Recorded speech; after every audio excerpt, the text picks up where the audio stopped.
Hello, collective. Pasensya na po kayo at hindi pa rin po ako nakakabalik sa normal format ko. Kasi yung mga nakaraan ako'y hindi magandang pakiramdam. Actually, napapunta pa nga ako ng ER. Pero hindi ko nakikikwento lahat sa inyo yun. Para lang alam ninyo. Baka sabihin nyo naman, ay si Purple Team, naglulugaw lang. Hindi. Ako yung tao na kahit masama pakiramdam ko, gumagawa ako. Kaya lang this time, kailangan kong pakinggan yung katawan ko. Hindi man siguro ako pupunta ng ER kung okay lang ako, di ba? So, yun lang. Just so you know, kahit hindi kayo nagtatanong, kahit naman wala kayong pakialam sa akin, pero marami rin kasi namang nagmamahal sa akin, may pakialam, so concerned din ako. So, sabihin ko na lang din sa inyo. Okay? Siguro babaguhin ko na yung format ko. Siguro baka gagawin ko mostly mga collective reading. Pero gagawa pa rin naman ako ng mga 12 zodiac signs, pero hindi na palagi kasi hindi na kaya ng katawan ko. Okay? Basta ako kung ano yung kaya ko sa katawan ko, as long as hindi pa naman ako pinagbabawalan ng doktor, gagawin ko. Okay?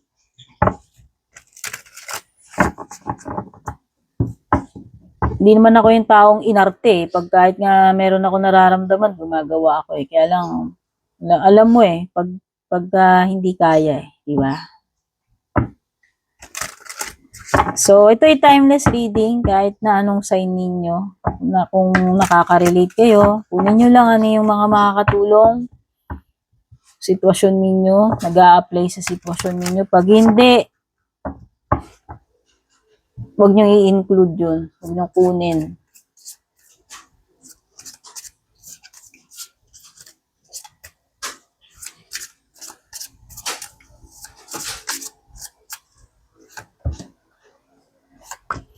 May balita. Magandang balitang darating sa iyo. Baka phone call, email, confirmation. Basta may information, may message. Okay? Para sa akin, magandang balita to. Gaganahan ka dito, may inspire ka, may excite ka dyan. No? Maki-curious ka dyan. Yung iba pwedeng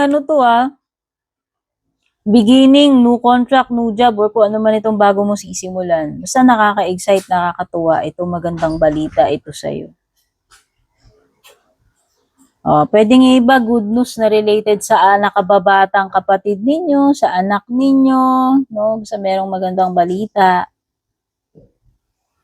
Ito na naman, lumitaw na to kanina sa collective reading ko dun sa FB eh.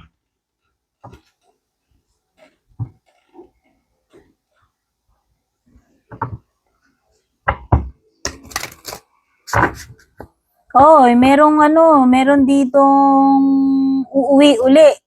Baka pagbabalik bansa yan. Merong pagbabalik eh. Yung iba sa inyo pwedeng babalik na kayo sa work o matagal kayo na bakante or dati kayong pumapasok dun sa company na yun. Tapos umalis kayo. Pwedeng marirehire kayo or babalik kayo dun sa company na yun or sa linya na yun. Kung ano naman itong bagay na ginagawa mo kung di related sa work. Okay?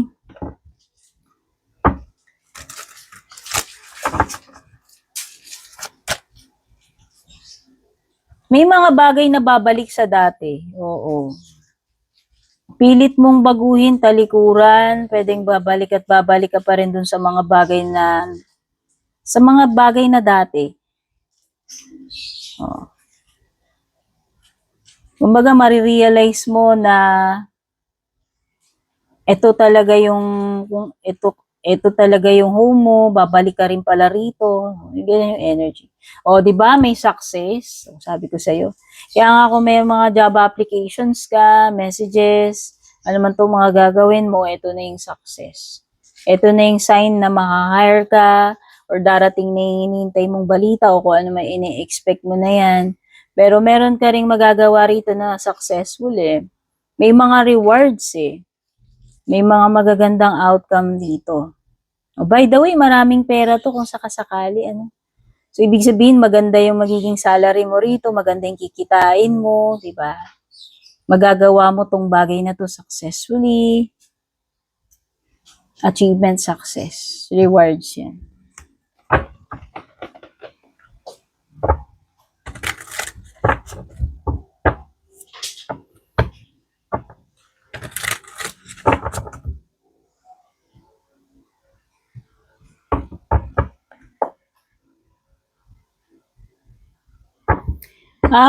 Tumatanggap pa rin naman po ako ng private reading, kaya lang ngayon nililimitahan ko na, no. So, FYI, kung baguhan kayo sa akin, ang mga private reading ko ay by batch yan. Dati-dati, nung nagsisimula ako, everyday tumatanggap ako, ngayon hindi na. No? Siguro sa 1 week, 2 batch lang yung ginagawa ko, pero maramihan yun, siksikan na yun. Sa abot ng makakaya ko. Kumbaga, kung gusto niyo mag-book ng private reading sa akin, sa isang linggo, mag-assign lang ako ng 2 araw doon ng batches. 2 batch lang yun. Okay? Kaya kayo, kung gusto niyo yung magpa-private reading sa akin, para hindi kayo ma-scam, make sure na nag-subscribe kayo, nag-follow kayo sa legit FB page ko. Purple Teen, Meta Verified, may check sa dulo yung Purple Teen. Kapag walang check, hindi ako. Kapag nag-aalok sa inyo sa comment section, nagchat-chat, nag-add friend, kahit na picture ko pa yan, pangalan ko yan, basta walang check, hindi ako yon. Yun yung palatandaan ng mga impostor ko.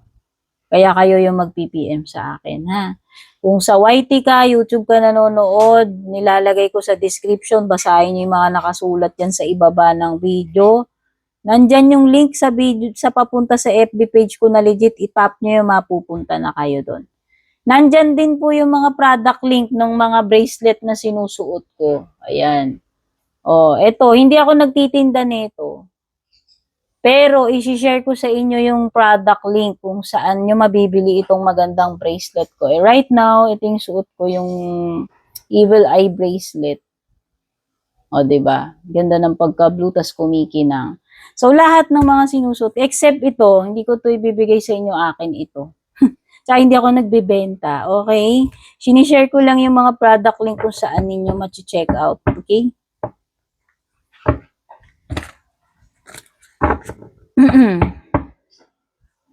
Hirap ako magsalita, ha? Kaya pagpapasensyaan nyo na ako. Nawawalan ako ng ear, nawawalan ako ng boses. Yun yung reason kaya hindi rin ako makagawa ng maraming readings.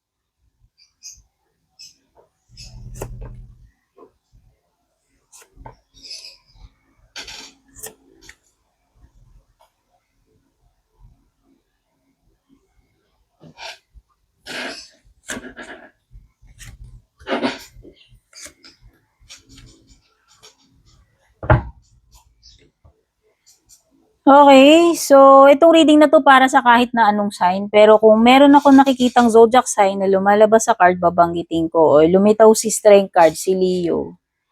Pwede rin nandito si Scorpio, Taurus, Aquarius, pero prominent si Leo. Ano? Energy ni Leo yung malakas dito. Pero kahit naman anong sign ninyo. Etong tao na to, tinatry kanyang kalimutan, tinatry niyang mag-move on, pero hanggang ngayon, despite sa pagtatry niya nakalimutan ka, mag-move on, naiisip ka pa rin niya eh, namimiss ka niya, naalala ka niya,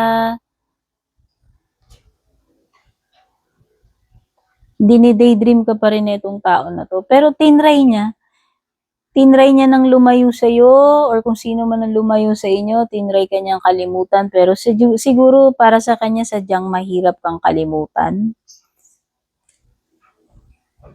Yun nga, hanggang ngayon, napapangiti mo pa rin siya, hanggang ngayon, nai-inspire mo pa rin siya, kasi ang tingin sa iyo nitong tao na to is, ikaw yung person na nagpapasaya sa kanya, siguro dati, no? Siguro tumatak sa kanya yun. Ikaw yung nagbibigay sa kanya ng inspirasyon noon. Pero parang hanggang ngayon, ganun pa rin yung effect mo dito sa person na to eh. So, nag-leave ka ng magandang memories, nag-leave ka ng impact special, pagiging unforgettable dito sa person na to. No, na right now, kapag naiisip ka niya, naaalala niya yung mga bagay na yun, nagiging, siya, nostalgic, napapangiti pa rin siya kapag naiisip ka niya, naaalala ka niya. Ganon kaganda yung naiwan mong impression dito sa tao na to. So right now, nakikita ko itong tao na to, maayos naman siya, like, nagfo-focus siya ngayon sa career niya. Yes. Focus siya ngayon sa personal growth, sa career niya. Siguro yun yung pinagkakaabalahan niya. Wala naman ako nakikitang ibang person na pinagkakaabalahan nitong tao na to. Basta ang nakikita ko lang is nagwo-work hard siya, nagfo-focus siya sa mga bagay na ginagawa niya, kinikip niya yung sarili niya na maging busy sa work, etc., hobbies, o kung ano man itong mga ginagawa niya. And may mga times na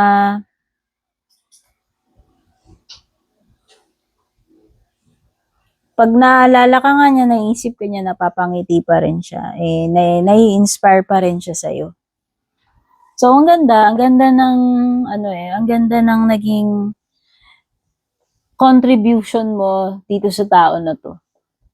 No? In a way, parang, sabi ko nga, nag-iwan ka ng magandang impression, kaya ka naging unforgettable para sa kanya. Kaya ka naging, isa rin yun kasi, kaya ka naging special para dito sa tao na to No, siguro ikaw yung tao na nagbigay sa kanya ng inspirasyon, motivation para mas maging better person siya. And every time yan, kagaya niya na nagkakaroon siya ng mga success, naiisip ka niya, naalala ka niya pagdating doon sa part na yun. So, nakikita ko, tinatry ka niya, actually, ginamit niya yung pagtatrabaho niya, pagiging busy para lang makamove on siya sa'yo. Para lang makalimutan ka niya. Pero parang, hindi ka pa rin ganun kadali na ma-erase sa memory na itong tao na to. Kahit na magpaka-busy siya, no? Kahit na isubsob niya yung sarili niya sa pagka-busy sa mga activities, sa mga trabaho, dumarating pa rin sa point na naalala ka niya, namimiss ka pa rin itong tao na to. Kasi nga, tinapos mo na siguro, hindi ko alam kung sino nakipag-lumayo sa inyo, sino bang nakipag-break, pero iniisip niya kasi na baka kasi ayaw mo na, tinapos mo na, lalo na kung ikaw yung nag-disconnect dito sa tao na to. Hindi pa rin niya maitago yung damdamin niya kahit pigilan niya yung sarili niya Kaya siguro parang nagiging outlet na lang niya is magpaka-busy sa mga maraming bagay, sa kung ano man yung mga bagay na basta para lang ma-divert yung kanyang attention, dinadaan na lang niya yan sa pagiging busy, sa pagtatrabaho. Pero andun pa rin yung hindi niya ma-deny na meron pa rin siyang magagandang feelings para sa iyo. No, meron pa rin siyang feelings. Hindi niya yan This is something na kahit isuppress niya baliktad yung strength card, Leo energy. Kahit na pigilan niya yung sarili niya, hindi niya yun hindi yun basta natanggal na bubura.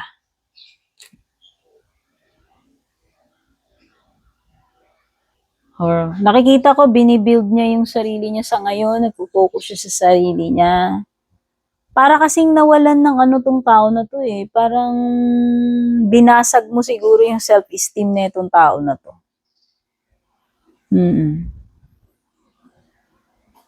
Ayan. Parang nawalan siya ng self-worth nung una or nawalan siya ng self-esteem dahil sa'yo. Oo, siguro nai-intimidate din 'to sa'yo, nahihiya rin ito sa'yo. Kaya nga ngayon sinisikap niya na ayusin yung sarili niya, sinisikap niya na maging successful. Parang yung pagka-broken heart niya sa'yo, yung frustration na naranasan niya nung wala na kayo or kung nung kinat off mo siya or whatever, doon niya na lang dinaan eh, 'no?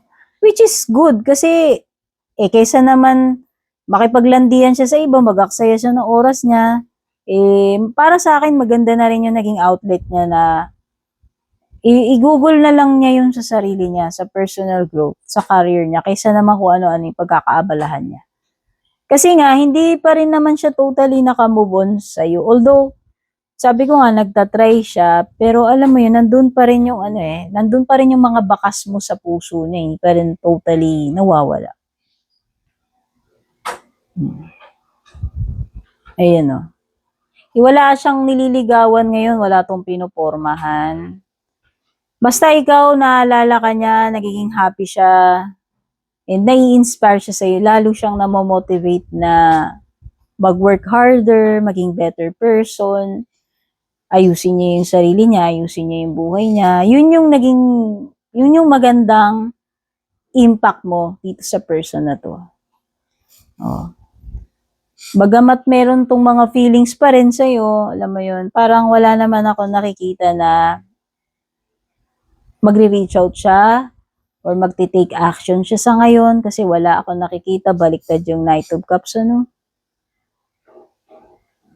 Okay, so yun yung mga na-pick up kong energies dito at masyado na tayong mahaba. Kayo mag-alala, may next time pa naman. Kita-kits sa susunod. God bless, babush.